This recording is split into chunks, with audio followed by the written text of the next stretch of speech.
Hello, everybody, and welcome to today's webinar on power transformer testing using STS 5000. My name is Andrei Shepcic. Together with me is engineer Simone Meneghin, who will be answering your questions in the questions section.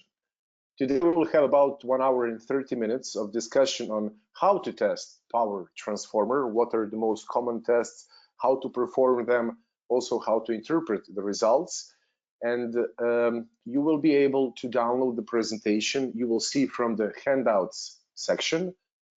As well, from the handouts section, you will be able to find the brochures for STS 5000 and also for a van, transformer testing van, whose necessary part is STS 5000.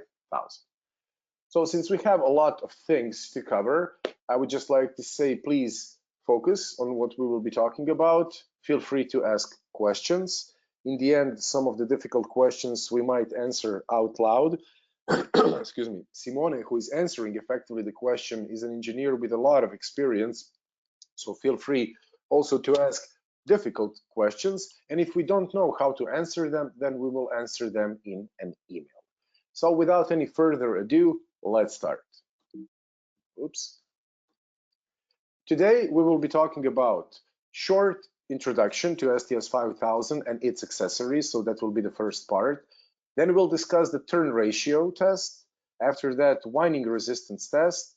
And because they are similar, after winding resistance, we will talk about on-load tap changer dynamic resistance test. Short circuit impedance will be the next topic, after which we will follow by frequency response to stray losses. And then no load test will be our topic after frequency response to stray losses. Topic number 8 will be SFRA or sweep frequency response analysis. We will also have a short reflection on tan delta test. We had two webinars on tan delta, so we will not talk a lot about tan delta today because we suppose that we covered it, and in the future we can cover it again if you think that that might be a good idea. And the last thing we will mention is demagnetization. So let us start and say that here, excuse me, you can see all of the, let's say not all, but most popular accessories of STS 5000. In the subsequent slides, you will see the characteristics of STS per se, but here you can see some things which can make the testing faster or without which accessories you cannot execute the test. So you will see later, because it will be shown at the beginning, that with every, okay, so when you do, for example, winding resistance or ratio test, if you own an STCS or STCS Plus, you can do it much quicker. But if you want to do demagnetization, you cannot do demagnetization without STDE.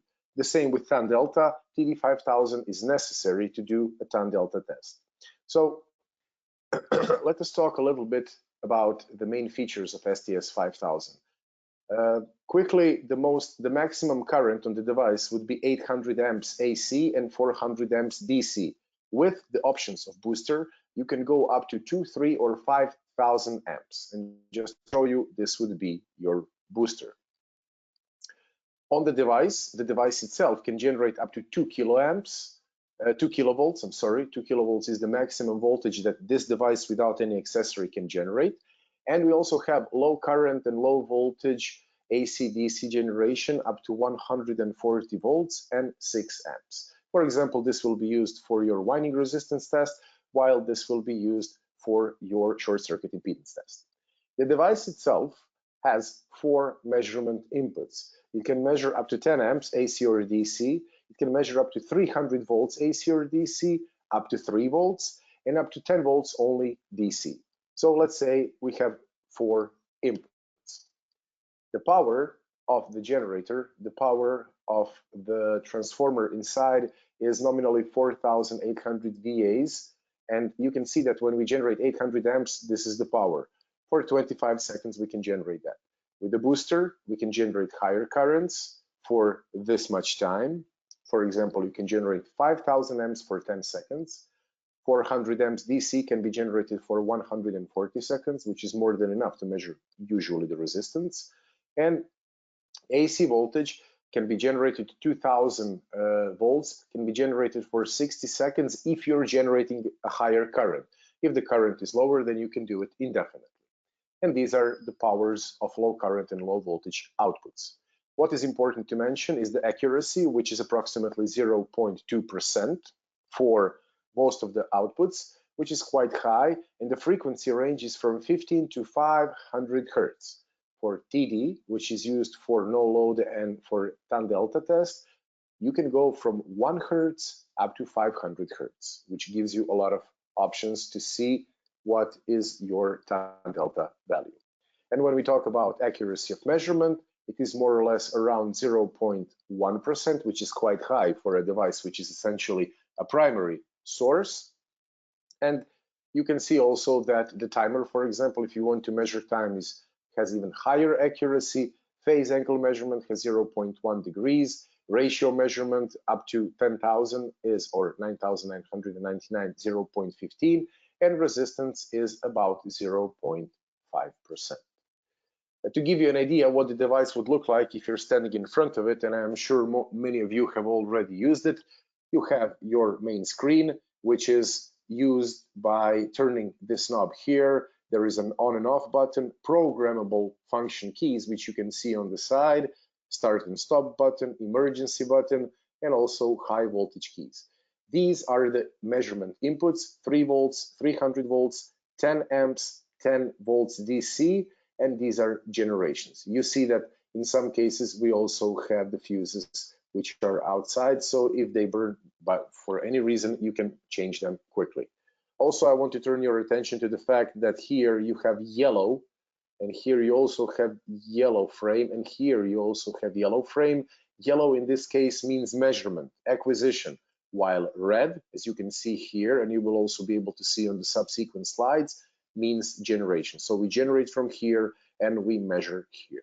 This is binary input where you measure time, and here you have LEDs which signify which output, high current or high voltage output, which are on the side, is used. So again, here you can see red frame, which means generation, red frame, generation, and here is where you connect some accessories. This is where they get their power from. So for example, TD or BUX. So this would be your side of the panel, which can generate high currents and high voltages. You also have very important ground connection, fuses, which you can reset in case you have a surge. And the other side, you have communication. This is what communicates with some of the accessories like TD and STS. Here you can put in your USB stick to save results or to upgrade the device. This is where the communication through Ethernet with the computer is done. And here we have safety features, warning rotary light, and remote start. So these are the options of STS. And I don't want to spend too much time talking about this because otherwise we will not have time to talk about the test itself. But I'm still going to mention that this is what your screen would look like. So you do have the option when you turn on the device to choose the group of application which you will use, or to be more exact, to choose the asset which you guys will be testing. Is it a current transformer? Is it a voltage transformer? Or is it a power transformer? Today we'll talk about power transformer. You can also test some aspects of circuit breaker, also resistances for which you would need some accessories, and control and measurement is an option for you to do manual generation or manual measurement. So you can choose the outputs and inputs any way you like to execute a certain function. Connecting TD5000 to do a tan delta would render this axis to become green, and here are the settings. An important thing to mention is that you can use a test plan. Test plan is a very useful feature in which means that you can create, before you start the test, all the possible tests which you will be doing, and simply because of that, you are able to easily repeat those tests whenever you have to test another power transformer. So it's a good idea to create a list of tests here, as we did for example, in this case, a current transformer, and just to run it on a power transformer every time when you are doing your test. Now, this is a slide I actually borrowed from my colleague Marco Piga, and this is he found fantastic examples. Why do we test power transformer? If you just go to YouTube and type transformer explosion, you will see things like this, or like this, or like this. And let's say that we don't want to have this as our reality. So in answering the question, why does our transformer fail, we see that the lack of maintenance is actually the biggest cause. Apart from that, we have aging, electrical failure, overloading, quality of equipment, extreme weather, mechanical failure, etc., etc. But let's say that lack of maintenance, aging can easily be covered, which accounts for about 40%, can easily be covered by maintenance. And for maintenance, you will need a device, you will need to test your power transformer, and for that you can use STS 5000. Looking this from another point of view is telling us actually why do our transformers fail, to be more exact, which component of a transformer usually fails and creates havoc. So what we see here is that winding takes 34%. Also, we have 7% cooling, 11 is unidentified components, tanks and accessories, and 20% is OLTC and DTC, which means on-load step changer and the energized step changer. Then we have oil, 4%, core, and bushings. So if you manage to measure the parameters of, let's say, bushings, windings, and on-load step changer, you are already 20, 34 would be 54, 69. So 69% of possible failures you can prevent. So with maintenance and with the right tools and knowledge how to use those tools, you can simply make your transformer live longer. So let us move on and start explaining what are these exact tests which we will be doing. The first is transformer turns ratio. Here you can see the STS, and here you can see some of the accessories you could use to make this testing quicker. It is not necessary, you can do this test even without these accessories, but with these accessories, it is very comfortable and fast to do a test, because with STCS and STCS Plus, you execute one-time connection and you can do many tests. So no climbing the transformer, no hazard for the user or for the person who is on the transformer. Transformer turns ratio, as it is written here, is defined as the ratio of the number of turns of wire on the primary winding, or NP, to the number of turns of wire on the secondary winding, NS. It is the most basic aspect of our transformer, and it basically tells us what is the transformation coefficient, which is actually telling us how our transformer work. So if we have, let's say, 100 volts on the primary, what will we have on the secondary side? So we simply need to divide the number of windings on the primary side with number of windings on the secondary side, which is the same as dividing the voltage on the primary side with the voltage on the secondary side, which is the same as dividing the current on the secondary side with the current on the primary side. Simply observe that this is primary, and this is secondary, because voltage and current have a reverse proportionality when it comes to transformation. So also, turn ratio can be defined as the no load voltage ratio between two windings of a transformer, and that's exactly what we do. We basically generate a voltage on the primary side and we measure a voltage on the secondary side. And excuse me, in doing so, we obtain the ratio, the turn ratio. Now, let us remember one important thing. When doing this test, always generate on the primary side and measure on the secondary. Otherwise, high voltage on the primary side might damage the measurement input. Why is this important to say? If I have a 100 to 10 transformer and I generate, let's say, 100 volts here, I will measure 10 volts here. But if I generate 100 volts here, I will measure 1000 volts here. If my measurement input is not that doesn't have a correct range to measure up to 1 kilovolt, I will burn my input. So for example, on STS, the maximum voltage you can measure is 300 volts, which is more than enough if you measure on the secondary side. But if you measure on the primary side, in that case, you're basically boosting your voltage. You might easily burn the input. And not only that, you can, on the transformer, which is 1000 to 1, if you generate only 1 volt on the secondary, you will get 1000 volts on the primary. So keep in mind, these high voltage can also hurt people. What is the purpose of the ratio test? The purpose of the ratio test is to identify if we have any shorted turns. So for example, you see turns here. Due to high temperature, the insulation between two wires can melt and two turns can shorten. Or you can see if you have any open turns. If you have any open turns, very easy, the current will not flow through that winding, and you will be able to see that when you are executing the test. So this test provides an information on the insulation failure between turns, as we said for this, and it helps us also in identifying the vector group of the transformer. We'll talk about a vector group a little bit later. So here, what we can see is how you actually execute the test. On the device, you will use the 2 kV output. When I say 2 kV output, it doesn't mean you have to generate the maximum, which is 2 kilovolts. You can generate 100 volts, and often we generate between 100 or 200 volts on the primary side. It is not necessary to generate more because the ratio is always the same whether you generate 10 billion or 1. Of course, simply to be sure that we are in a good range, we try to generate at least more than few percentages of the nominal voltage, but still on a power transformer generating 200 volts is more than enough to measure the ratio. On the other side, we have to measure. So you see that we are measuring on 300 volt input here. What is the secondary side? And we obtain our results. So this is how we do the test. But before the test, what is necessary to know? It is necessary to know what is the type of the transformer.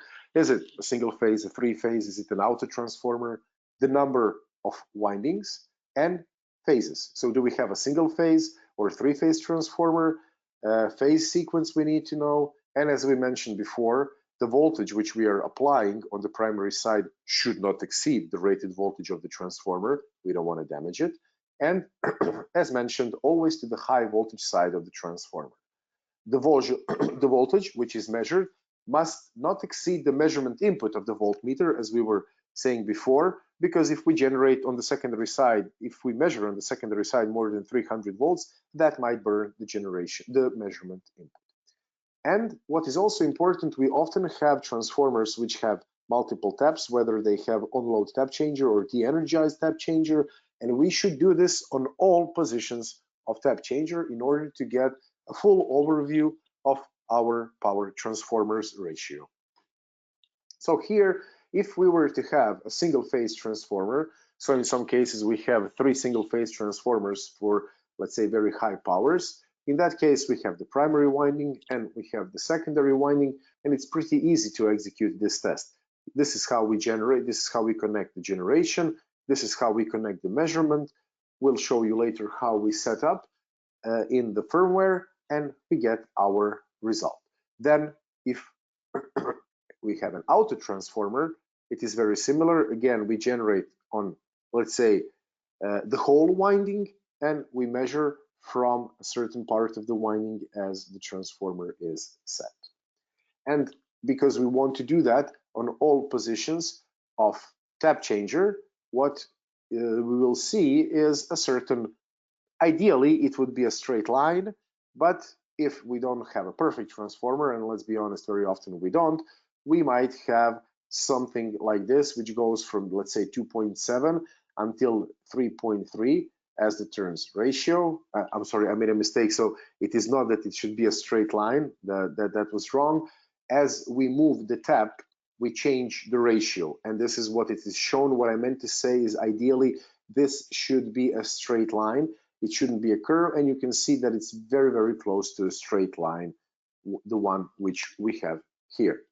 So, but if we have a three-phase transformer, then we need to connect all 3 phases. Since STS 5000 effectively has 1 high voltage output, what we practice in that case is connecting STCS or STCS plus, as mentioned before, which can then automatically switch from one phase to another and do the measurement for all three phases.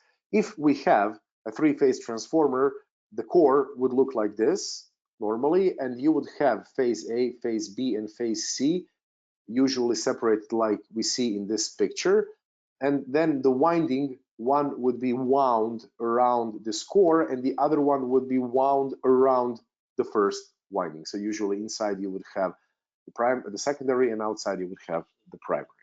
So this is how you would test your three-phase power transformer, which would effectively look something like this. And when we have a three-phase power transformer, another notion which comes to our mind is the vector group.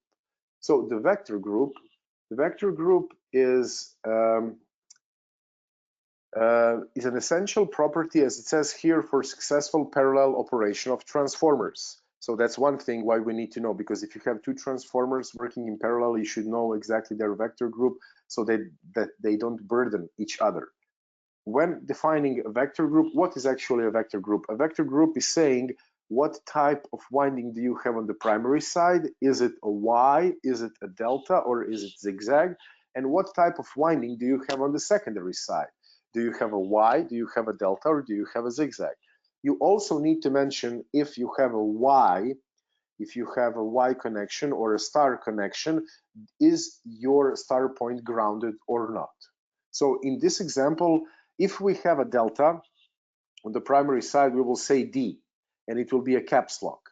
If on the secondary side we have a star, we will say Y, as we can see here.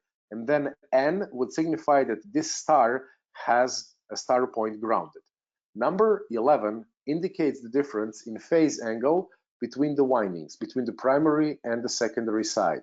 And because it is taken into consideration like a clock, so you can see this is like a clock, 12 o'clock, 1 o'clock, 2 o'clock, 6 o'clock, 9 o'clock, etc. Every 30 degrees is 1 o'clock. So if we say DYN11, it means that the phase shift between the primary and the secondary side is 11 times 30, which is 330 degrees. So the secondary side voltage is lagging 330 degrees in respect to the primary side voltage. So it is very important to know, and when we are doing a ratio test, it is quite easy also to perform a vector group test. To show you some examples, it is not that there are all possible combinations of vector group available. You can see here that we can have YY0 or YD1, but we cannot have, for example, YD2, because it is not doable physically. It is not a physical reality. So YD, as we said, would mean star delta, and this number is multiplied by 30 degrees to understand what is the phase shift between the primary and the secondary voltage. Here we have DDs, so delta delta, delta Y, delta delta, delta delta, delta Y, etc.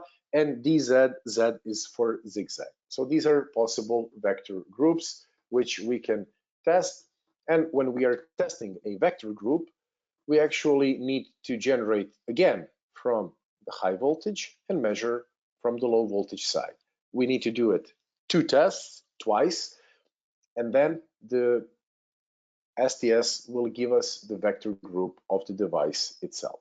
So if we have YND11, which means primary side is star, which is grounded, which has a grounded neutral point, as you can see here, and then we have a D on the secondary side and 11, which means the phase shift is 330 degrees between the primary and the secondary.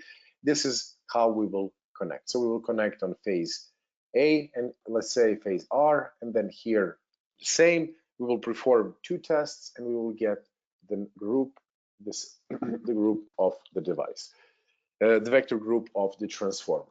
And if we want to do it quicker, as we mentioned before, we can use STCS plus or STCS.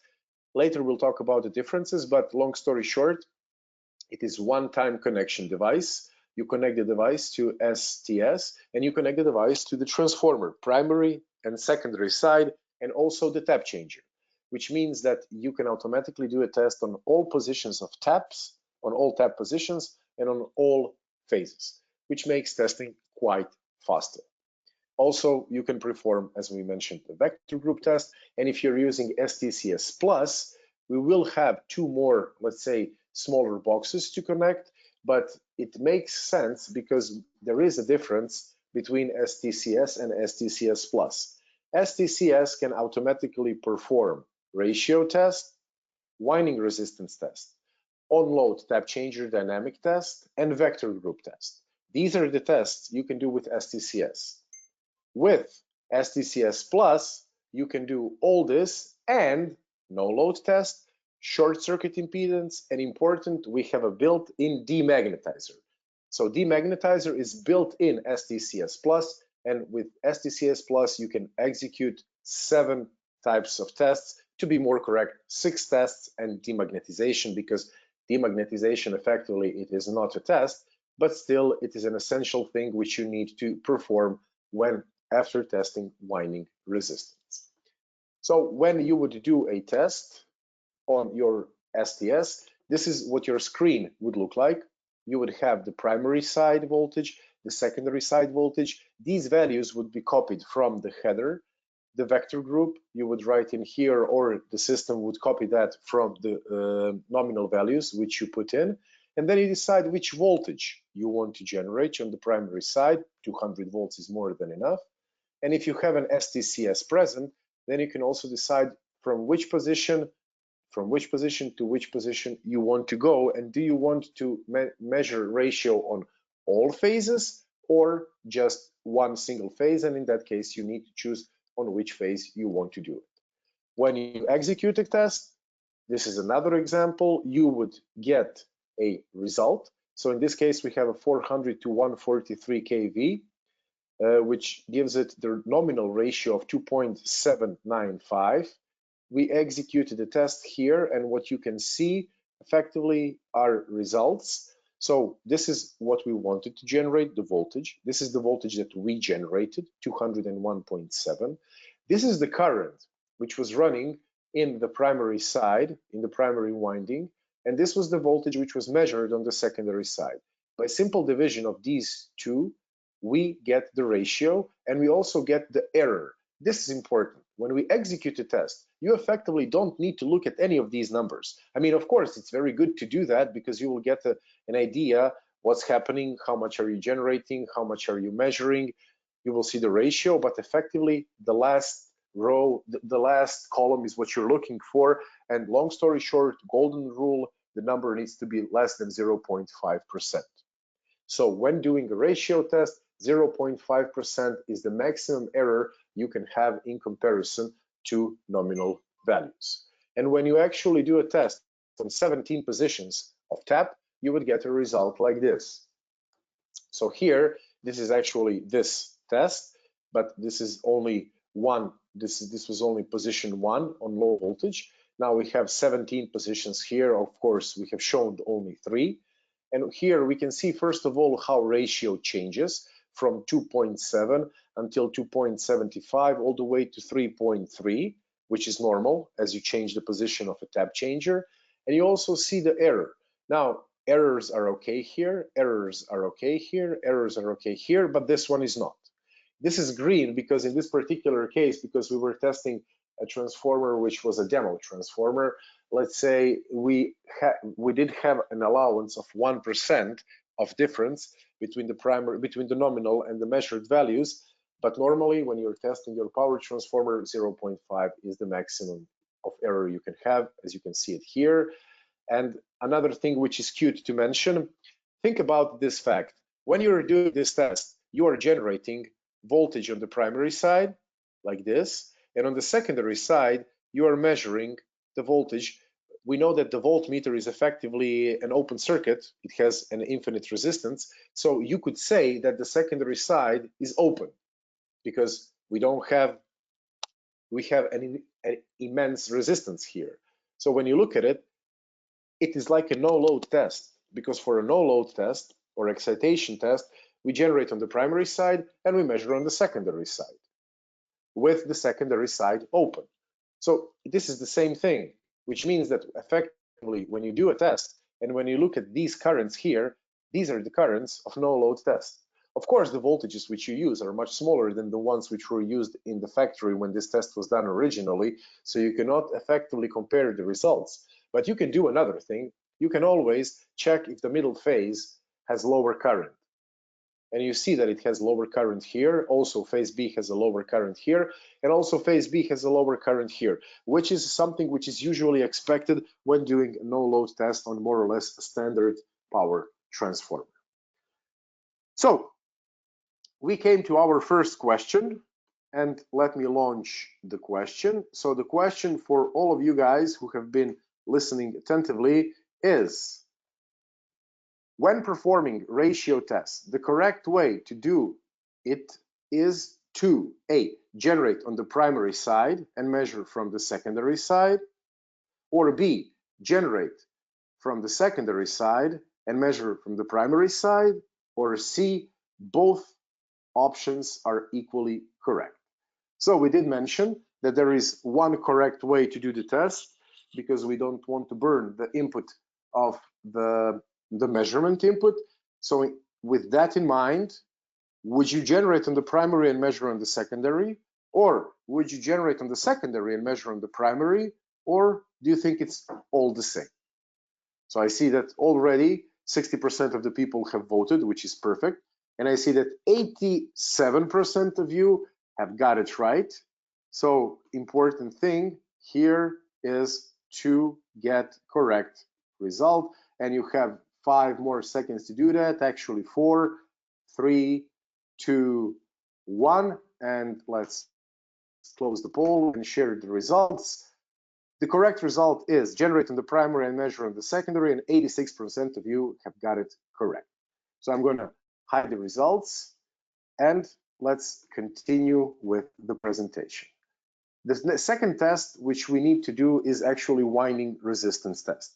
When doing a winding resistance test, you can do everything with just STS, but any of these accessories would help make it faster or easier.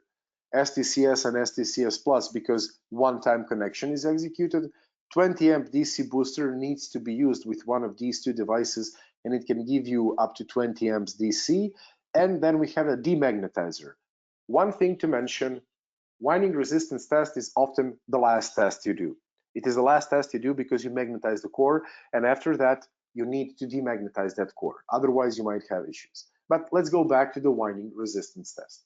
So as it says, winding resistance measurement in transformers are fundamental importance for the following purposes: calculation of the I2R component of conductor losses, calculation of the winding temperature at the end of the temperature cycle as a benchmark for assessing possible damage, and it is done at site in order to check for abnormalities due to broken strands, high contact resistance in tap changers, high voltage leads and bushings in the field, and loose connections.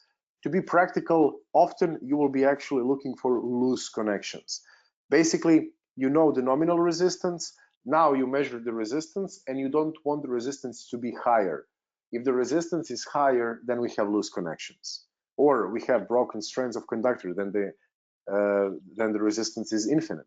Or if you have on-load tap changer and it is dirty because of arcing and you have some dirt on it, then you will have also a higher resistance on your tap changer. So basically, you don't want the transformer to be overheating because of high resistance, because high resistance would mean that it will be probably that it will tend to overheat. Now, when performing this test, excuse me, the transformer winding contains both inductance and resistance. We put here resistance in capital R for a reason. So first of all, because we measure resistance, not impedance, we need to use a direct current. The idea is actually simple. I want to measure resistance. How? Generate DC current, measure the voltage drop, divide two numbers and get a number. But we have a problem here because of inductance. Inductance because we're measuring the resistance of the winding. And we know that when we have a winding, that a step function on a winding, which means going with current from 0 to, let's say, 5 or 6 amps, will not pass so easily on the transformer. Yes. We can see the slides. Oh, I'm sorry. Maybe I have forgotten to close. Just a second. Now? Yes. Okay, thank you, Simona. Feel free to tell me I forgot to hide the results. So in short, we were showing these two slides. We were saying that these are the devices, STCS, STCS plus, the booster and the demagnetizer that can be used for winding resistance. And basically what we are saying now is that if we want to measure the voltage drop when we are measuring the resistance of a winding, we need to take into consideration this component, DI/dt.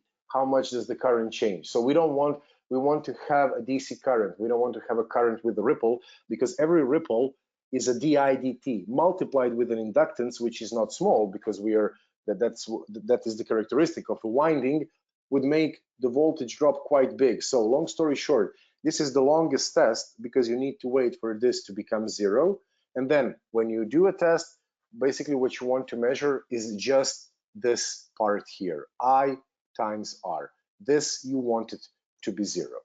So what we do is we generate the current and we wait for the current to reach its static value. It's the value which you set, and then we measure the voltage drop. And in doing that, we can measure the resistance of our winding. So the procedure for a star connected winding, the resistance is measured between line and neutral, but if we have a star connection of auto transformer, the resistance of high voltage side is measured between the high and the low voltage terminal, and then between the low voltage terminal and the neutral. If we have an on-load tap changer, the resistance shall be taken at each tap continuously without discharging the transformer. If we discharge the transformer, we can do that, but the measurement becomes much, much longer. And if we have a de-energized tap changer, or DETC, resistance is also measured at each tap, and before changing, the tap transformer must be discharged. That's the difference between on-load and de-energized. For delta connected windings, of course, we measure between pairs of line terminals. So we measure AB, BC, and CA. So this is what would be the starting rules. And then, as we mentioned before, we require a stable DC source, a voltmeter, an algorithm for stable reading of the resistance. And then we need to also discharge. Discharge is not the same as demagnetize. We'll talk about that later. And then we need to plot the resistance with change in tap. As the tap changes, that's how the resistance also changes. So the connection should be done like this. It looks complicated, but trust me, it's not. What we do here is we generate current, which we also measure, and then we send that current to this winding here, and we close the circuit here. So we just generate current. This is where we generate current onto this winding, and we measure the voltage drop. How do we measure the voltage drop? Excuse me. We measure the voltage drop here. As you can see, the 300 volts measurement point, measurement input is connected also onto this winding, as is the current generation.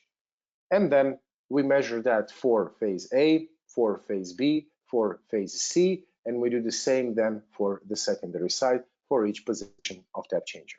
And if we do it, then it looks like this for all positions of tap changer for 1 to 11, for example. One thing to remember is this test should be done last, not the first.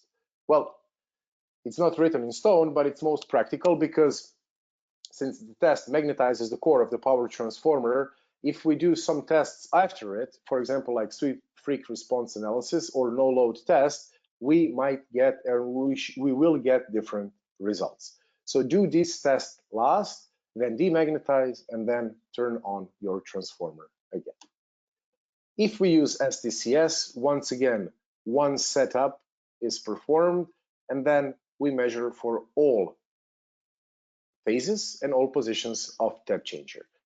If we use STCS, it is more a plus, it is more or less the same thing in this case. What we need to mention is how to evaluate the results. So the best is if we have the previous results, the results from the factory, then we will compare all the results, and usually, depending on the country and the region, between the difference shouldn't be bigger than 2, maximum 3%.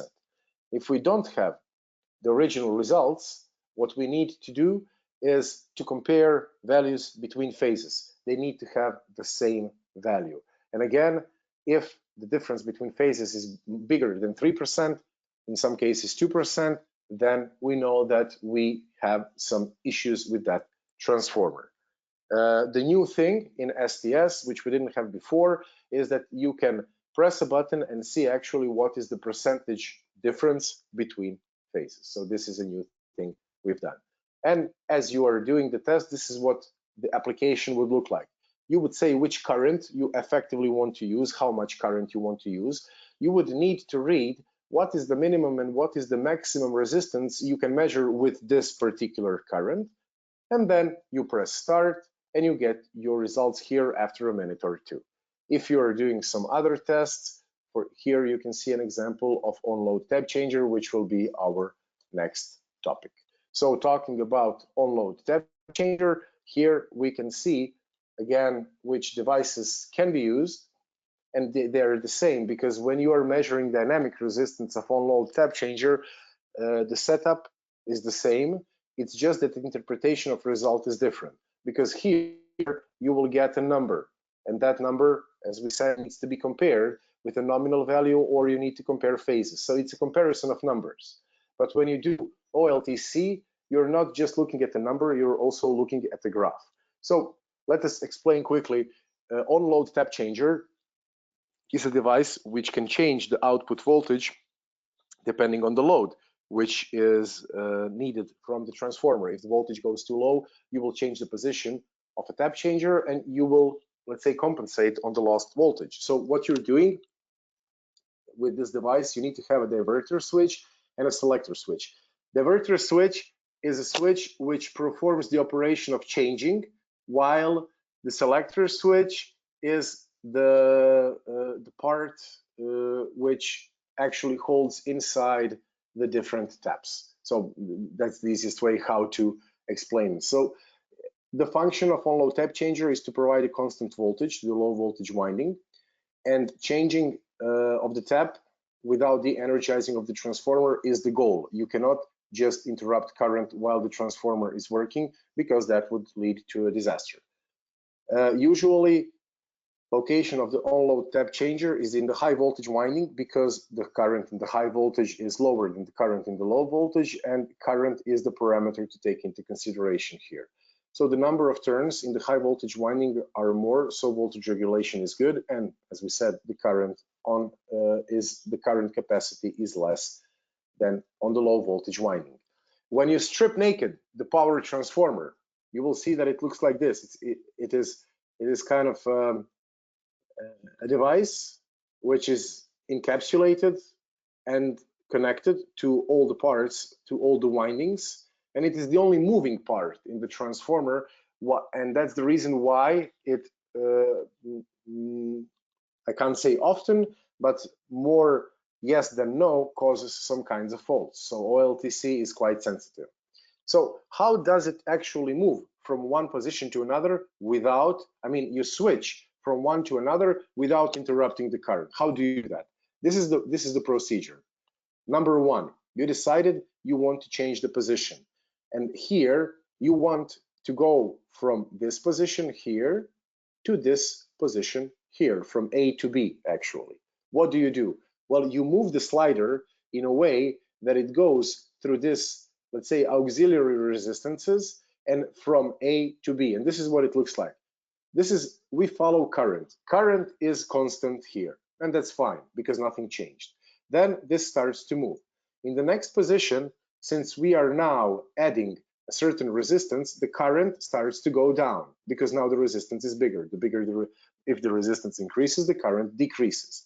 In the next slide, you will see that we are now connecting two resistances which are the same in parallel. And because of that, the overall resistance is lower than only the resistance of one of these resistors. That's why the current went a little bit up.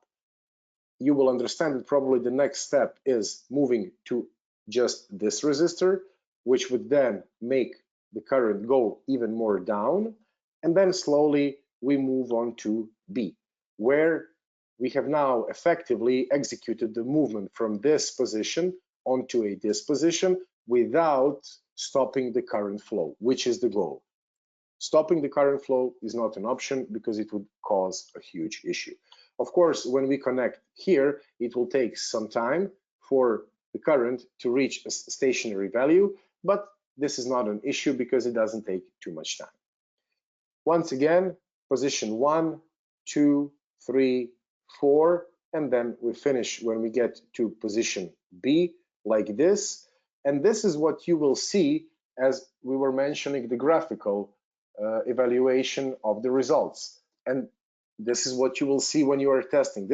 We would define two parameters. One will be called the ripple, and this will be how much does this current change before you start the process of actually switching the positions. And then we have a slope. Slope is how fast this current will change. Here you will see these elements which we had shown before when we are switching from 1 R to 2 Rs and then back to another, just 1 R, one resistor. But what you want to see is that all positions of tap changer have the same outlook, have the same graph. If the ripple or the slope changes dramatically from one to another, then it means that we probably have issues with dirty contacts on our on-load tap changer. So the static resistance provides values of all internal contacts. So all internal contacts of OLTC plus the winding resistance. If you see 1 ohm resistance, it doesn't mean that the winding has 1 ohm. Winding has, let's say, 0.9 ohms, and diverter switch, or to be more exact, the whole OLTC has additional resistance of 0.1. So that's diverter switch, tap selector switch, and internal contacts. That's OLTC plus the resistance of the winding itself. What the ripple and slope provides, so as we said, all internal contacts, winding resistance, which gives us the information on dynamic movement of diverter switch. And also keep in mind that it's always performed for both upward and downward movement of tap position, which is a standard. And in one example here, we can see how from going from position 1 to position 10, the resistance changes from 129 milliohm to 120 milliohm. So effectively, you have 1 milliohm difference. So you see not 129, 128, 127, etc., and 120 is the last one. The ripple is, as we said, this parameter here, and the slope is this parameter here. We see that the ripple is more or less only for position 1. It is different than for all other positions, and also slope is more or less the same apart from position 1. So you can see that all other positions have the same ratio of current change, which tells us that all these positions are correct. I mean, have correct parameters. And we have slowly reached our second question. I hope you are ready. Of course, the question is talking about this particular topic. The question here is, when evaluating the results of winding resistance test, what is the maximum allowed difference between phases? Are we talking about 1 to 2%, or 2 to 3%, or 3 to 4%?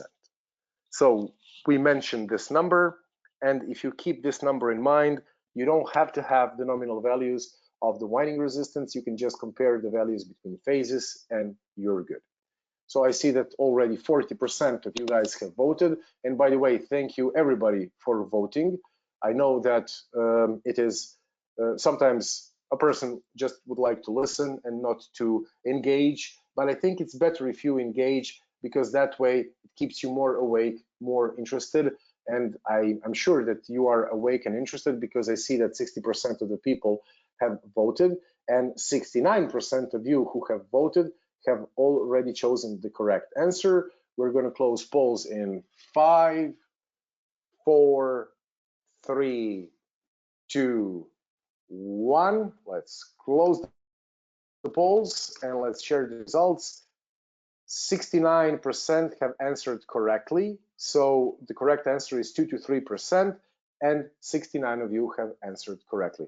Well, 1 to 2%, actually, in most of the cases, it's 2%. In some, it's 3%, but 1% is never the allowed value because that would be a too narrow margin. So let us hide the results so you guys can see the screen. Let's see. Simone, can you confirm that you can see the screen so that we don't have the problem like before? We can see the screen. Okay, thank you so much. Let us proceed with the next test. Our next test is a short circuit impedance test. I don't know if you remember when we were in high school, for some of you in high school, for some of you in university, we learned that two most basic tests of a transformer, any type of transformer, are short circuit impedance and no load test. Of course, ratio is important and winding resistance is important, but these are, let's say, more complex tests which more or less tell us about the losses in the copper and losses in the core. Short circuit impedance test tells us about the losses in the core. In the copper, in the winding. So what we are trying to see with this is how much does the resistance of the copper contribute to the losses of our transformer. You know, transformer does transform, but it has some losses. It is not a perfect device because the current which is passing through the winding, through the copper winding, faces some resistance on the way, which is low, but it is measurable, and that resistance makes a certain part of current turn into heat. That's why our transformer heats up, one of the reasons. So we will do this test, and we can also use STS plus as our device, as an accessory, which would help us make the test quicker. Why do we do this? Why not STS? Because STS doesn't have this option. Only STS plus has this option. In short, before we read this, let me just tell you the idea of this test. The idea of this test is to raise the voltage, is to first short circuit the secondary side. And important thing to know, short circuiting the secondary side has to be pretty good. You have to have a pretty thick wires in order to do that. Not wires, actually you need to have like small cables. And then you raise the voltage on the primary side all the way until you measure the nominal current in the secondary side. And then you express yourself in percentage, because that way you know how much voltage, what is the percentage of the nominal voltage which you need to generate on the primary side in order to reach the nominal current on the short-circuited secondary side. These numbers move from, let's say, 3 to 4 all the way up to 8, 10, 11, or 12%. The higher the number, the higher are the losses, so it's better to have a lower number. But let us read what is written here. It is the percentage of the normal terminal voltage on site required to circulate a full load current under short circuit conditions on the other side. So on primary side we generate voltage, secondary side is short circuited, and we need to understand how much voltage we need to generate here in order to get nominal current here. Excuse me. For short circuit impedance test, excuse me, why short circuit impedance test? To determine the maximum value of fault current that will flow under fault conditions, which is important, to see if there is some winding movement caused by some faults, and to see if we have some winding deformation caused while transporting. How do we perform the test? Well, this is more a theoretical part, and then we will show you the practical part. So theoretically, the test is conducted on the high voltage side of the transformer, and that is true in most of the cases. On low voltage side, we have a short circuit, and since voltage applied is very low compared to the rated voltage, core losses are neglected. How do we perform the test? Watt meter reading provides watt loss for copper loss, so what we're losing in the copper. Result is compared with the nameplate value, and error limit allowed maximum is 3% from the nameplate value. You will see that this 3% often follows us around, not only for winding resistance and short circuit impedance test. So this is an important number to mention here. So one example here, if we have 2 MVA transformer, which is 10 kV to 0.4, and we have Z percentages at 6%. Excuse me just a second. Let me do this and restart because my mouse, okay. So full load secondary, we can calculate like this, and we get 2752.5 amps. Voltage required at primary for full load, because it's only 6% of primary voltage, it is 600 volts. So effectively, if we generate 600 volts on the primary and short circuit the secondary, we will get this current. Short circuit fault current can be calculated from this, and it is a big 45 kiloamps. If there is a fault at the secondary side of the transformer, then maximum fault current will be the calculated 45.8 kiloamps. Now, the parameters which we need to consider are, of course, full load copper loss, resistance viewed from the primary side, also impedance viewed from the primary side, and reactance viewed from the primary side, applied voltage, and rated current in the primary side. It is very important to remember that when executing this test, we should have, as we said, a very low resistance short circuit on the secondary side. If we take a small wire with not a big cross section, you will not get correct results.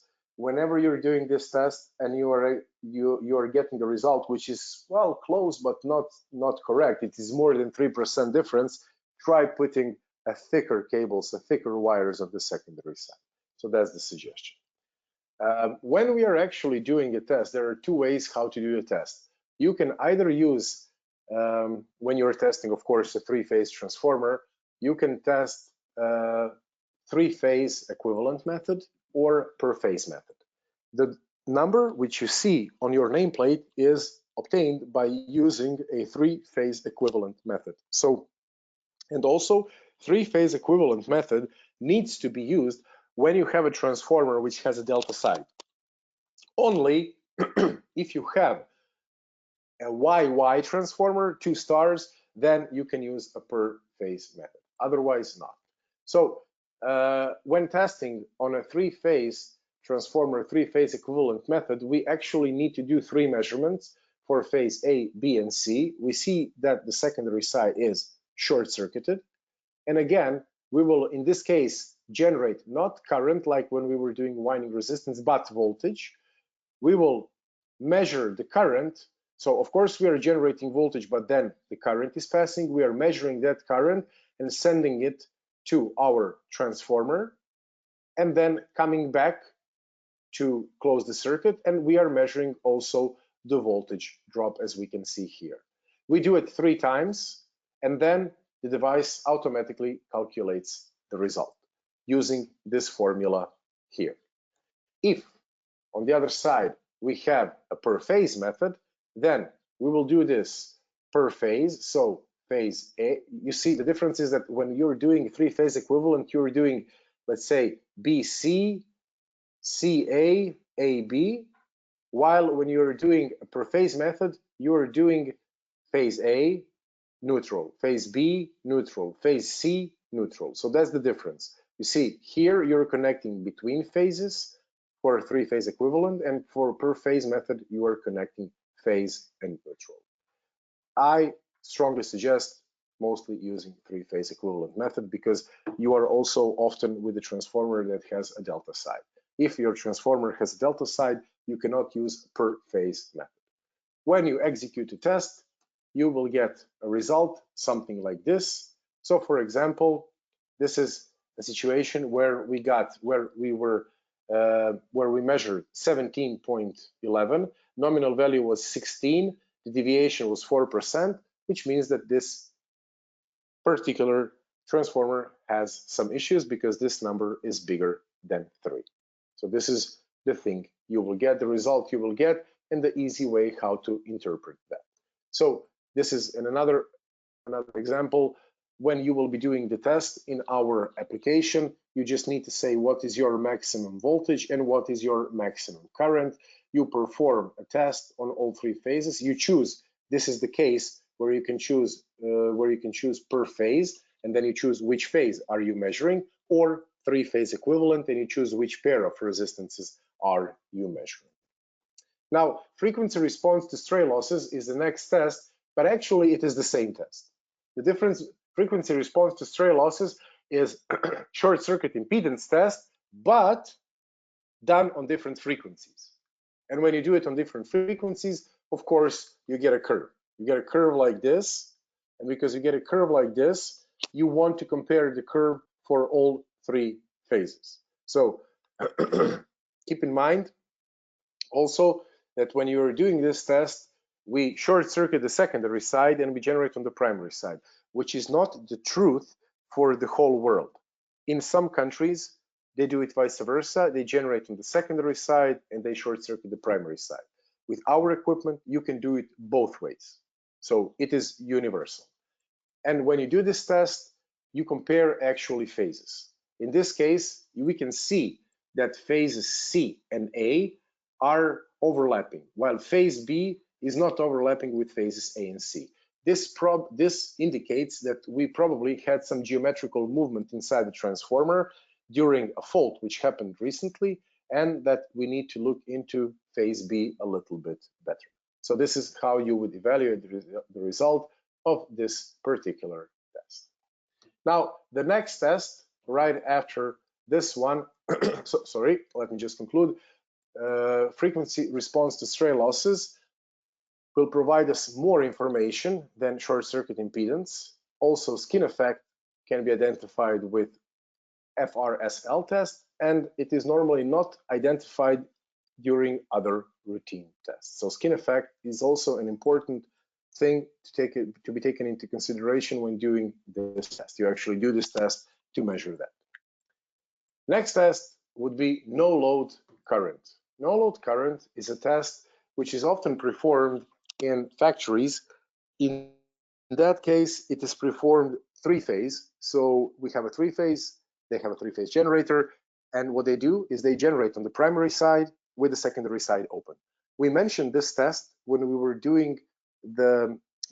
explaining the turn ratio test, because in the turn ratio you generate on the primary side, and on the secondary side you measure voltage. But the simple fact that you are measuring voltage means like the secondary side is actually open, because the voltmeter has an infinite resistance. So we mentioned that the current which we see is actually the no load current. So how is the no load test done? The no load test is done by opening the secondary side and generating on the primary side. Once again, it is not the same in whole of the world. Later we'll see where do we have it differently. You can do this test with STS only, or you can also use STCS Plus or TD5000. You cannot use both of them, but why would you use STCS Plus? Because you would be able to connect only once and perform all the tests we've discussed up until now. That's the main reason. And the TD5000 you would use because maybe you want to generate voltage higher than 2 kilovolts, because with STS, 2 kilovolts is the maximum voltage you can generate. What can we understand by executing no load test? We can understand if we have abnormal core grounds, if we have some winding faults like short circuit or open circuit, which is, let's say, similar to no load test. So from this we see how no load test and turn ratio test are connected. We can see if we have some OLTC problems, and we can see if we have some manufacturing defects. So if everything is okay, we will have a certain current connected on the primary side, which will generate an electromagnetic field, a flux, which will be conducted by the core, and then that flux will induce a voltage on the secondary side, as we see here. So let's see also how the test is executed. What we mentioned before is that we will generate a voltage on the primary side and the secondary side will be open. As we mentioned, the flux will run through the core and it will induce voltage V2. So the current, which will be actually running from the source, is the excitation current. We can put it like this. This excitation current is the current which magnetizes the core. If the core is not magnetized, then the transformer cannot work. So this is also the loss, but this is actually presenting the losses in the core. The same way that the short circuit impedance test was showing us the losses in the copper, this is showing us the losses in the core, and these losses are usually due to eddy currents which happen in the core. We know that the core is made from a laminated material, from a laminated metallic material, which are put together simply for the reason of having lower eddy currents. So if you have big eddy currents in your core, you will see that losses while executing the no load current test. So what is the significance? Let's imagine that now we place a load on the secondary winding. Of course, there will be a current running through that load, which is a normal behavior. But that load, with the current which is running through the load, will cause a flux which will be actually opposing our original magnetic flux. So considering the voltage P2 is a constant, the voltage generator will have to provide more current to maintain the core magnetized equally to the opposing flux. So as the current starts to run here, and as it creates the opposing flux, we need to generate more from here in order to counteract that opposing flux. So one can say that excitation current is magnetizing current plus the current which is running through the secondary side. Now, if we get now a situation, for example, where few windings on the secondary side are short-circuited. You see this yellow part here means that for some reason the insulation on the windings broke, and we have now a situation where we have short circuit. Any short circuit on the secondary side will actually act as a load across a fault winding, and that load, as we mentioned before, will generate the current, and then we will have to oppose that current because that current would be creating a flux. So the excitation current will increase due to the opposing flux created by fault flux. Any short at secondary will result in an increase of excitation current. Long story short, we don't want to see a higher exciting current than previously. In this case, it would be very useful if you have previous results, but keep in mind that these results were made at certain voltage and with 3 phases generated at the same time. In our case, we can generate only 1 phase, so you will not be able to directly compare these results, but what you will be able to do is to see the ratio between them, and we'll talk about that in few slides. So how do we perform the test? We need to test each phase. We need to test with the highest voltage possible, and that voltage must not exceed the rated voltage. And we should compare with the previous results if we have them, of course. We can perform the test with only STS by using the 2 kV output, or we can perform the test by using also the tan delta addition. And this is what the connection would look like when we would be performing the test. We would generate on the primary side, secondary side would be open, and we would see the current which runs through this. We would read that current for phases ABC or RYB. This is what would it look like if we used our TD5000 as an accessory, and we would get a number. So we can say that you can, of course, when we will be performing this test, we use a UST-A mode, but this is something which concerns more tan delta. And finally, when we would get the result, what we would expect is that we have 1 phase which has values lower than 2 other phases. Usually that's the middle phase because you have less loss of flux in the middle, let's say, because when we have 3 phases, phase B is in the middle, and the flux is lost on the corners more on phases A and C than on the phase B. And for that reason, we expect usually phase B to have lower values. So that's That's how the result would look like. Here, in this case, it is particular because A and C have lower values than phase B, which is fine, but usually what we would expect is for middle phase to have different results. Interesting fact, this particular test is usually done by generating from the primary side with secondary side open, as we mentioned. But in some countries, it is vice versa. It is generated from the secondary side with primary side open. I saw that practice in Russia, Vietnam, and in some cases in Canada. But I'm saying that this is not according to the standard. Maybe it is according to the local standard, and it's fine. You can do it from both sides using our test set. You can generate from the primary with the secondary open, or you can generate from the secondary with the primary open.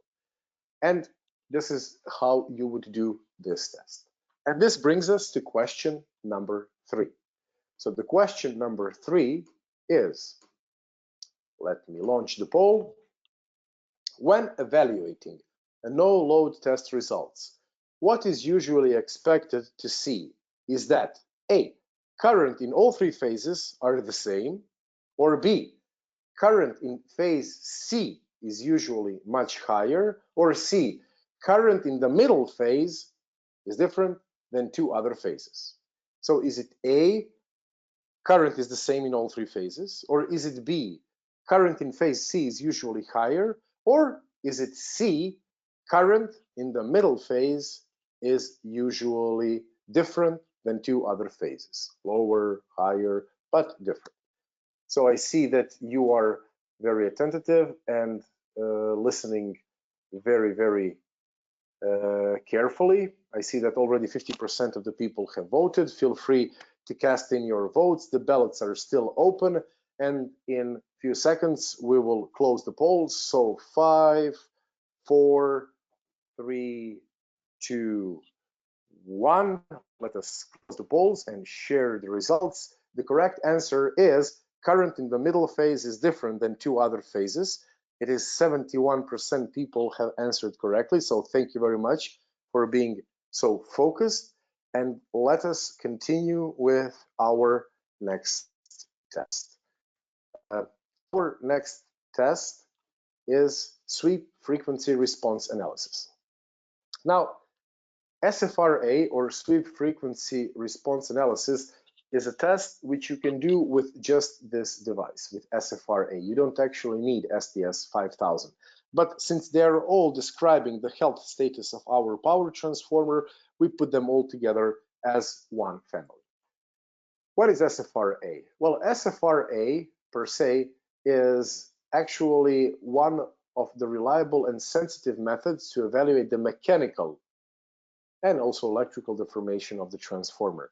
So it is one of few tests which can tell you if after a big fault which happened, let's say close by, you have something moved inside of your transformer. And if that happened, the only way how to see that, the best way how to see that, will be actually running the SFRA test. The test is performed to obtain a transfer function. This is important, to obtain the transfer function of the transformer over a wide range of frequency. Actually, this is a pretty simple test. First of all, the device which is used to test is small. It is not a power device. You don't need to generate high current or high voltages. You will generate small current, low voltage on one side, in-read on the other side. The only thing is, you can see from the name, sweep. Sweep here means that it will be done on different frequencies. And as you are generating this voltage on different frequencies and measuring on the secondary side, you will get a graph, which is a transfer function. But why? What is the theory behind this? Why do we do this test? So first of all, we know that in a transformer, we have a resistive elements, which is the resistance of the winding. We have capacitive elements, which are parasitic capacitance between the windings and the tank. And of course, we have inductance, with which we describe the windings on primary and secondary side. So, which means that all these 3 elements have different response for AC signal, and the response of each is related to the internal geometry of transformer.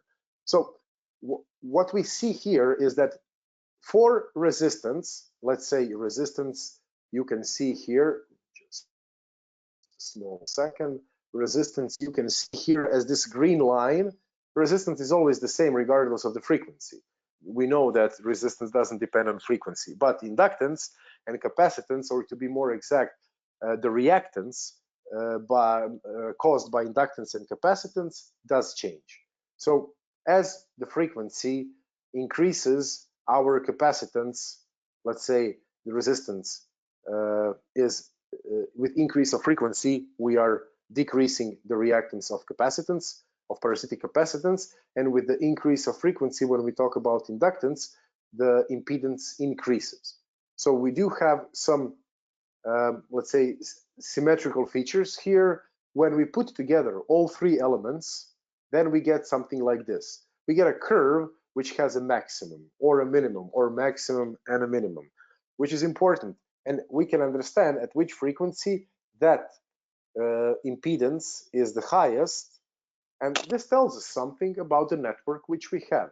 And since we know that our network, that our transformer is a type of a network of R, L, and C, what we want to do is to get a transfer function. And that transfer function, and on that transfer function, we will pay special attention to the minimums and maximums. So what do we have? We have our transformer, which we model with some resistance, some capacitance, to be more exact, some resistance, some inductance, and some capacitance. We will have an input voltage, and we will measure the output voltage. But we will be going from, let's say, 5 Hertz to 45 megahertz. With SFRA 5000, you can go from 5 Hertz to 45 megahertz. In doing so, we will be using the logarithmic decibel scale to plot the result. So let's see what could it look like for a more simple system. If we have an R, L, and C, as we do have here, we can find what is the frequency response of that. So, which means that we will go from DC voltage to 10 volts, to 10 Hertz, to a much higher frequency. And this is how the impedance, or how the response of this network would be seen. The inductor has the dominant element in the lower frequencies, resistor here, and capacitor here. So transformer is a combination of resistors, capacitors, and inductors. As we said, resistance is the resistance of, this is the core, this is the winding, and this is the wall of the tank. We know that there is a parasitic capacitance between this and this, and we know that there is a parasitic capacitance between this and this, and also this and this. So we need to take this into consideration. We didn't put it there, but let's use it to understand what is our transformer healthy, let's say. So we also have inductance. So all these three elements basically make up for a transfer function of this scheme. This is what we would call, this is what we would say a equivalent scheme of the transformer. Some capacitance of the primary side, capacitance of the secondary side, resistance of the winding of the primary side, and inductance of the winding of the primary side. Then we have some capacitance between primary and secondary side, and then we have also the secondary side. So if I generate 10 volts here, what will I measure here? Let's see. This is what we would use. This is how the connection is made. We would generate, let's say, on the primary side, and measure, because with this device we have a very, very high accuracy. So at the same time, we are generating with one output and measuring with one input. And then we are also measuring from the secondary side. We also provide you with grounding braids to be sure that there are no noises given off by the substation, which would mess up with our results. And then when we do that, we get a result like this. Now, this curve here doesn't necessarily mean anything to us if we don't have a previous result. It is absolutely necessary for these types of tests to have a previous reference curve, because the previous reference curve is what we use to compare the present curve, and if they overlap, we have no issues. If they don't overlap, then we have issues. What we also do is we focus on certain points and we focus on certain regions. let's say here we can divide this into 3 parts, and you can say that this first part talks about the core, then this one talks about the windings, and then this one talks about bushings. So if we overlap 2 curves and everything is okay here and everything is okay here, but here we have issues, we know we have issues with bushings. And if everything is okay in this 3rd part and the 2nd part, but the 1st part is different, then we know we have issues with the core. So these are the ways how you can basically evaluate the results. Just to tell you, you don't have to do it. Actually, you don't do it. It is automatically done by the software which we provide you when you purchase a test set. We don't just plot magnet gain versus frequency, we also plot phase versus frequency, how the phase shift changes with the change of frequency. And then we have 2 graphs at the same time, which tells us, which actually give us something which we call like a fingerprint of a transformer. So this is what you have right now. And then if something happens, you will repeat this test and you will overlap these 2 results. If the curves are the same, you're fine. If not, you try to understand where do you have issues. And then we said we're going to talk about important points. The important points are points of inflection, the minimums and the maximums. You see here minimums, you see here the points where something starts to change. The inflection points are the points which are the most important.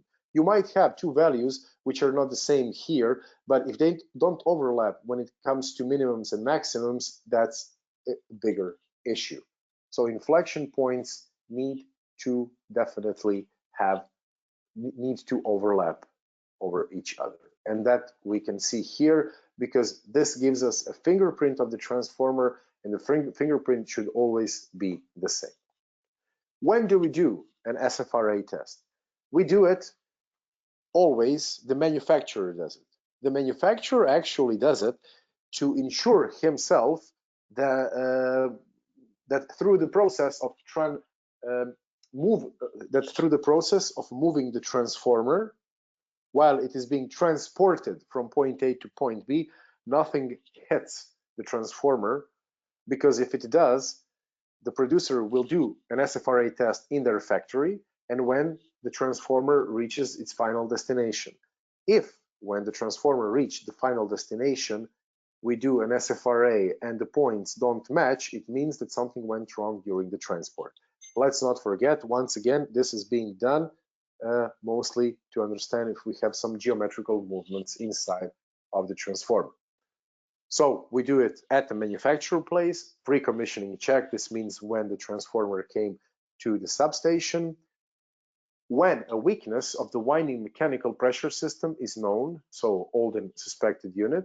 When a short circuit fault has occurred. Why? Because if we have had a huge current running through the transformer, the electromagnetic force of a big current can sometimes physically move a winding, or it can move core inside, and thus make the transformer geometrically different than it was before.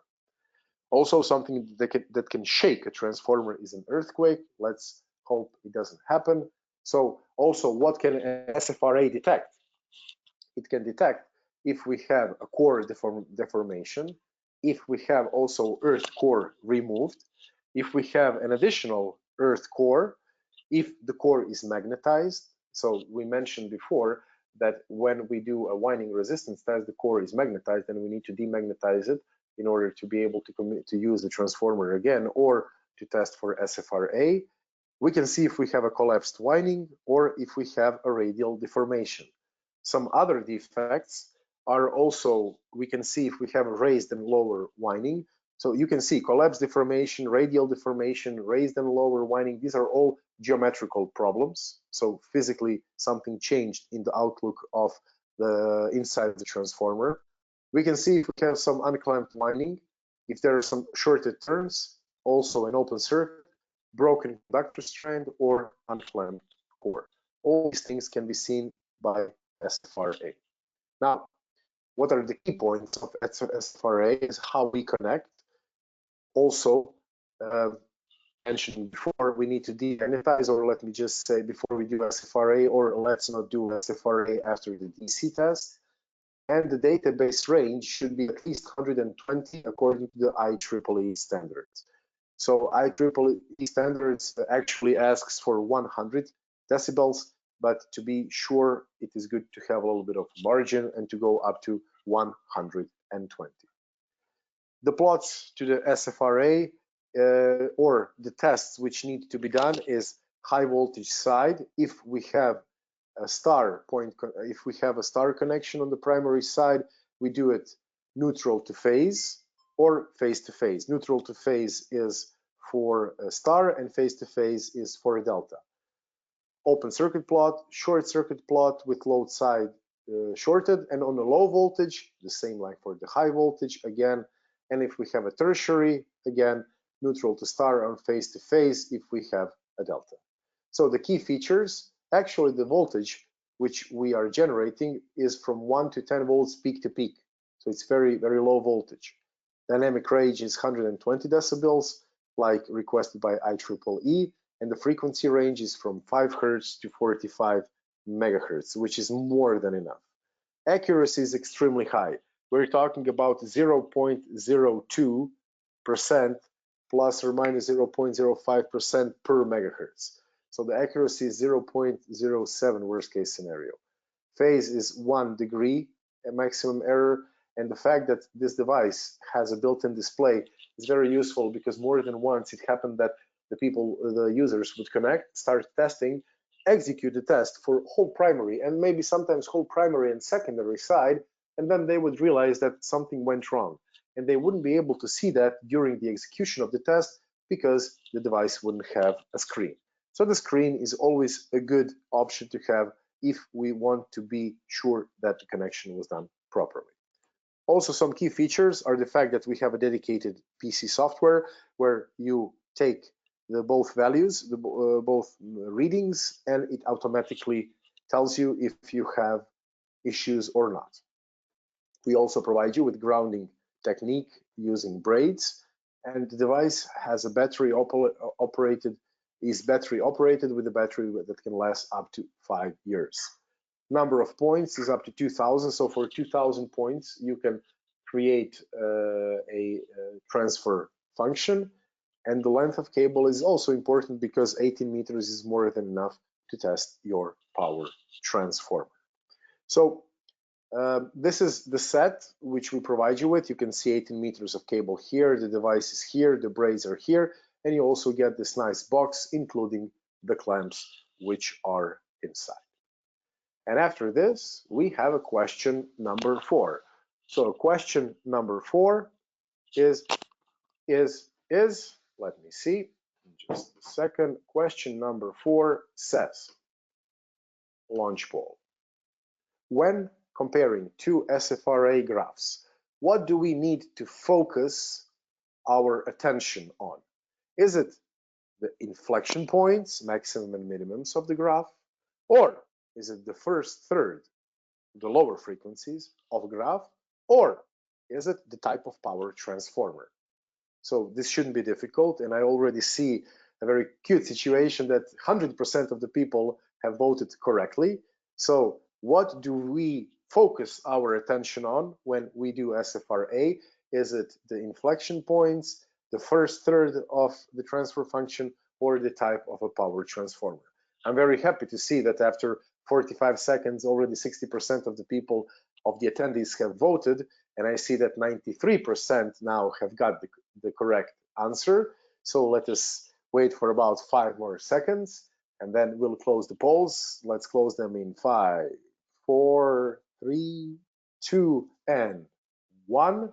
So close poll and share the results. We see that inflection points is the correct answer, and 92% of the people understood that this is the correct answer, which is perfect.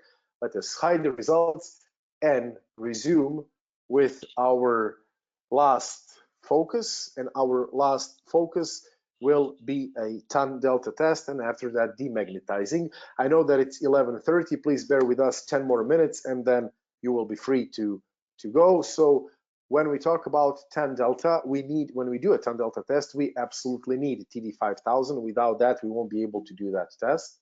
So that's number 1. Tan delta is an AC test used to determine the state of insulation. It is performed at a high voltage, usually 10 kilovolts, but you can go up to 12 with our test set.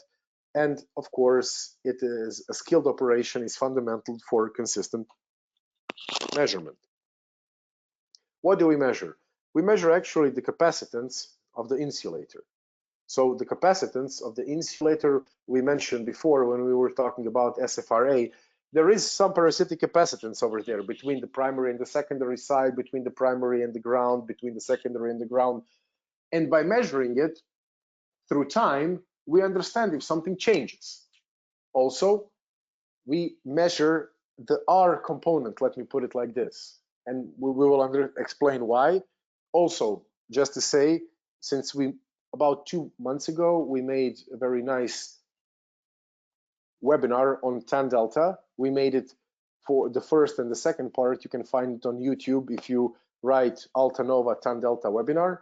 That's why today we will not talk a lot about this, and especially because we don't have a lot of time. But let us say that this measurement we will do to understand the state of degradation of our insulation and to see how far away are we from, let's say, breaking the insulation. So in an ideal case, since we model the insulation with the capacitor, we have only capacitive current. As you can see, we have a capacitor here. But we know that originally we have a capacitor and a resistor.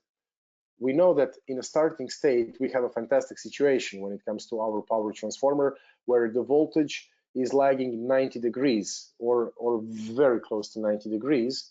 But in a real situation or after some time, because the deterioration of the insulating properties of our insulation, it is not anymore 90 degrees, but now it's less than 90 degrees. Let's say it's 89.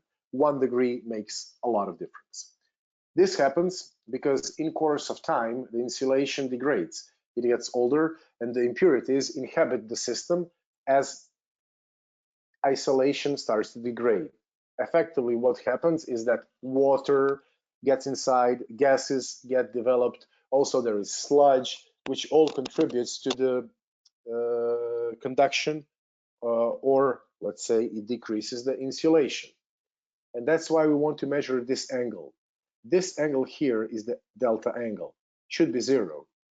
But if it's more than, let's say, 0.6 degrees, for transformer, you have a problem.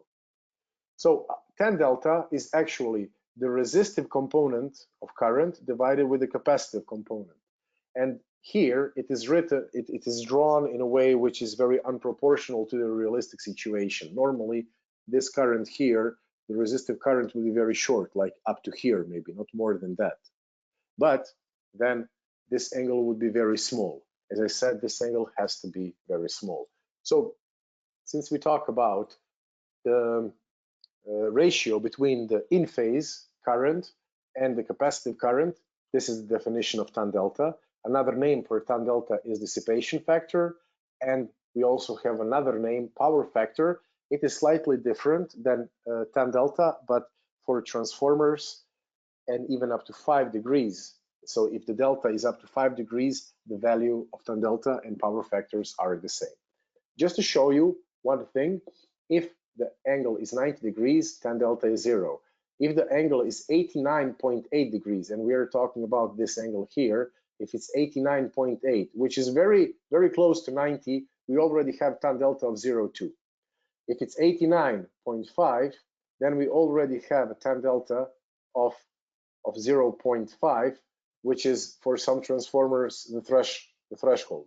So it should be a very small angle, and usually it is, because we mentioned at our last webinar that 0.5 degrees, 0.5% is the maximum value for tan delta for a new transformer. In some rare cases, producers go up to a slightly higher values if we talk about medium voltage transformers, but the higher the voltage on the transformer, the lesser tan delta can be. Now, your service stage transformers can have tan delta between 0.5 and 1%, but if the tan delta or dissipation factor is more than 1%, it is a call for an alarm, and then maybe you can do a tan delta sweep, or you can maybe do some other tests to understand, do you really have a problem with insulation or not. That can be a partial discharge test, or you can even put a monitoring system on your transformer. So this is what a sweep would be if you do a measurement of tan delta at different voltages or even at different frequencies. In this case, it's different voltages. This closes our tan delta discussion and brings us to the absolutely last topic, demagnetizer. Demagnetizing is not a test. Demagnetization is needed after winding resistance test. It is different from de-energization. De-energization is when we take all the energy from the transformer, which means that after de-energization, if I touch two phases of a transformer with my fingers, I will not get a shock. But at the same time, the transformer can still be magnetized, which means in a BH plane, this would be your BH plane, you would not be in the point 0, 0. You would be somewhere else, which means your transformer is not properly demagnetized. During demagnetization, STS will use STDE. It is this switch box here. And how will it function? It will generate DC currents in alternate directions in order to demagnetize the core of the trafo. Effectively, what will it do? It will go 6 amps in one direction, then 5 amps in another direction, and then 4 amps in this direction, and then 3 amps in left direction, and then 2 amps in right direction. So it will be decreasing the DC current and alternating the direction. What is it doing? But in doing so, it is creating all the time smaller and smaller area of hysteresis, so that in the end you reach the point 0, 0. So in a BH plane, what actually happens is that the area of the hysteresis curve continuously decreases until we get to the point 0, 0. If not performed after winding resistance test, we can have tripping for second or fifth harmonic, and it should be done on all sides and all phases of power transformer. What do I mean by that? I mean that you choose your side of the transformer, you choose your phase, you put tick here, you press start, and then you demagnetize. What you would see in this graph, you would see current going up and then down, but a little bit less, and then up, but a little bit less, and then down, less, up, less, until you reach the certain point. So one needs to choose which phases and which sides of the PT to demagnetize. Next step is choosing the current with which we will do that, let's say with 5 or 6 amps. We press the start, and process is stopped automatically when the core is demagnetized. So this is actually the last slide of today's presentation, and I want to thank you for your attention. You have been very, let's say, focused. I know that I've been talking for 1 hour and 40 minutes, and I want to thank you for your attention and to say that you can contact us on at this email. You can concretely contact me, andrei.scpcic@altanova-group.com. But you can also visit our website, our beautiful website, www.altanovagroup.com, and find our regional offices or our local distributors. All what you've seen today can be downloaded from the handouts section. If you go in the handouts section, you will see the presentation and the two brochures. And let me now join my colleague Simone to see if we have some questions which we did not answer, although I'm doubtful, because I know that Simone is very good when it comes to answering questions about STS. Simone, do we have some questions which we want to read out, or you managed to answer all of them? There is a very last question here. Honestly, I'm not sure to understand. I see. What to do. So Mr. Prem Shankar is asking what to do during -V tan delta. Mr. Shankar, can you explain a little bit better what did you want to ask by that question, because we are not sure what is the question. Negative tan delta value. Well, negative tan delta value is a very common topic, and I think it will be good that we address that problem. So there are a few cases. If you have a negative tan delta and the number is quite high, it is not a very small number, then it can be multiple reasons, but usually it is that you are not performing the measurement correctly. It means that a certain part of current is being lost, not taken into consideration. You're either not connecting correctly, physically not connecting correctly, or you're not using the correct method, whether is it a UST or a GST. That's usually what happens. In some cases, if the tan delta is negative, but the number is very, very small, then maybe we are on the edge of accuracy and you're actually measuring 90 degrees, which is the perfect value. But because we are on the edge of accuracy, you will see a smaller negative number. Apart from that, we might have many other reasons, but for now, let me just keep with these ones, since an answer depends on a particular situation. So I hope this answers your question, and I see that we are now having some other questions. Mr. Shinos is asking, can we do the DMAG without STCS plus? Yes, we can do. With STS 5000, we can do a DMAG without any STCS or STCS plus. So you can purchase STDE, and then with STS and STDE, you can do a DMAG. That's fine. You can also do a DMAG if you have STCS plus, because the DMAG is built inside. But of course, it's possible to do this even if you don't have STCS plus or STCS.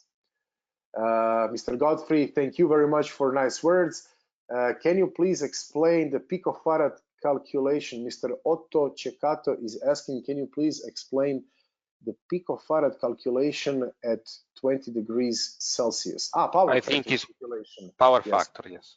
Sure. So it is important, thank you for the question. It is important to mention that tan delta or power factor should be always measured at 20 degrees Celsius. Of course, it's not always 20 degrees Celsius when we are doing that measurement. So what we do is we use a very simple formula, which is already built into our software, which basically recalculates the power factor result according to the temperature which is present right now.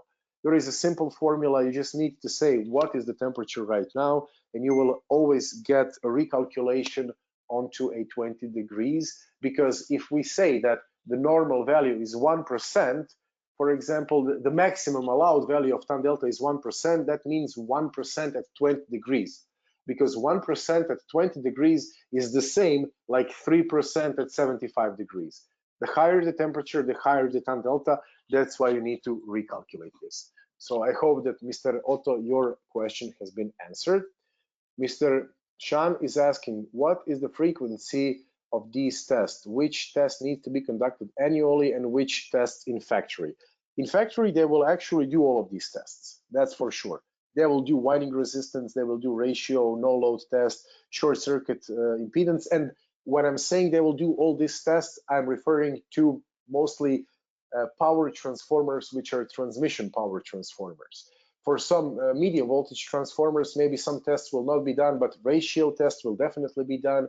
And also winding resistance test will be done. And the bigger the transformer, the more the test will be done in factory. But when you are maintaining the transformer, the frequency of executing the test can be between 1 and 5 years. Why am I saying this? It depends mostly on how you use the transformer and what are the temperatures. I can mention that in some Scandinavian countries like Norway, Sweden, they test rarely their transformers because the climate is cold and the heat is the biggest problem of the transformer insulation, let's say. So, but if you live in a place like Saudi Arabia or African country or even Indonesia or Malaysia where it's hot and damp, then you will need to do this test maybe even annually. So for example, in Italy, they can do it every 2 to 3 years, but in some countries they will do it every year. It also depends how you use the transformer. Are you running the transformer mostly all the time above 80% of its capacity? Then you need to do tests more often. If you run it at between 20 and 50% capacity, not a big issue. Okay, Mr. Shah, I hope that answers your question. The video for the seminar will also be available, Mr. Parmar. When we finish this, I kindly ask you, one humble request from me is this. When we finish with this webinar, you will get one short questionnaire. 5 questions, just to evaluate how we were and to tell us what do you want to see. I would be very happy and very thankful if you would fill in this form, because that's the only thing we're asking for here. We are more than happy to give you our knowledge for free, but in order to have a good feedback from you, we need you to fill in this form. So please, if you could do that, it would help a lot. Diego Palomo is asking, and Simone already answered. Also, Mr. Kirill Marino. Hi, Kirill. Do you see to make a webinar on CT and VT testing with STS 5000? We will also do something like that. We did have a seminar on CT and VT testing with ICT1, but of course we can do it also for STS 5000. That can be done. Excuse me. So we also have some other questions which Simone is very quickly answering. Mr. Imtiaz Udin is asking, we have one case, 132 to 11 kV PT, OLTC flange was damaged due to increased nitrogen pressure during pressure test. After that, transformer was repaired at factory and OLTC was replaced. Now, which test can we make to make sure that it's healthy now? Well, that's a good question, because it's a new transformer. And honestly, to be completely honest, I'm not sure what test to suggest, apart from winding resistance, to see if you will get the same. First of all, whenever you want to test OLTC, a good test is the test of OLTC resistance, so dynamic resistance, how the resistance changed through time, because it will show you if all the graphs are the same. If that one doesn't show anything, then probably you're okay. But since this happened when you did a pressure test, then it is something which maybe some other things would be. Let me think about this and see if there are some other tests, and if I will find some other tests, Mr. Udin, I will send those tests to you. Mr. Ramsha is asking, why should I buy SFRA test when I have all other test sets for component of trafo, like open circuit test for core, short circuit for winding, and tan delta for bushings? Well, that's a good question. The answer is because these tests can show you a lot, but they cannot show you if, for example, something moved inside. Maybe you would be able to see that with tan delta, but you wouldn't be able to see that where it did happen. It's just that SFRA uses a different principle. It simply uses different frequencies when doing a test to, let's say, attack from the other front. When you are doing a short circuit impedance and no-load test, you're doing very basic tests, and SFRA is a more advanced test, which can tell you also if you do have geometrical problems, where you have them. Yes, of course, you can, by doing short circuit impedance and frequency response to stray losses, you can understand which phase. By doing no load test, you can understand if you have a problem with the core. If you do a tan delta test, you can understand if something moved inside. And of course, if you are quite apt at it, and if you are experienced, from these 3 tests, you will be able to conclude a lot. But if you are not sure how to interpret the correlation between these 3 tests, then having an SFRA will help you with that. So I hope that answers your question. And Jagdish is asking, in case of tan delta during variable frequency, what will be the trend of graph tan delta versus frequency? That's a good question. Let me just go back and try and explain. So what would you expect to see is you would always expect to see a graph. In this case, we're alternating the frequency, as you can see. So also here, frequency, yeah, I was wrong. I mentioned before voltage. Effectively, you want to have a straight line, or a line which increases just a little bit, but has a linear increase. What you don't want to see is this. This is what you don't want to see. Because if you see a sudden change, a sudden decrease, or even a sudden increase, that means that you guys, that your transformer has usually problems with insulation. Probably you have too much influx of water in your insulation. So you just want to see a certain trend. of either slowly increasing, sometimes it will even change downwards, but it's nothing to be afraid of. The only thing you don't want to see is this, or increasing like this. That means that you have issues, and that's when you want to check a little bit better. So I hope that this answers your question. And as I see, more or less, we have answered all the questions. And since it's already almost 12 o'clock, I would like to thank you, and I would like to thank Simone for helping me with this. Feel free to download the presentation, to see the video, and also I invite you also to go to my YouTube channel where I am putting all these videos. You will be able to see this video on YouTube. You can find my channel just by writing my name and surname, Andrej, Andrej. My surname is Sepcic. In YouTube, if you put that search and if you add a topic you're interested in, you will see a plethora of videos which can give you some additional knowledge. So thank you once again for joining me in this short adventure. I hope I have shared some of the knowledge with you and made your life more illuminated, let's say. I hope you will be with us with our future presentations. We will talk about many interesting topics, including transformer testing, as we did today, but also circuit breaker testing, relay testing, partial discharge testing, etc., etc. So please subscribe to my channel and to our website, to our webinars. And I would like to wish you a beautiful remainder of the day and to see you very soon in one of the new webinars. Thank you once again for your attention and enjoy the rest of the day. Bye-bye.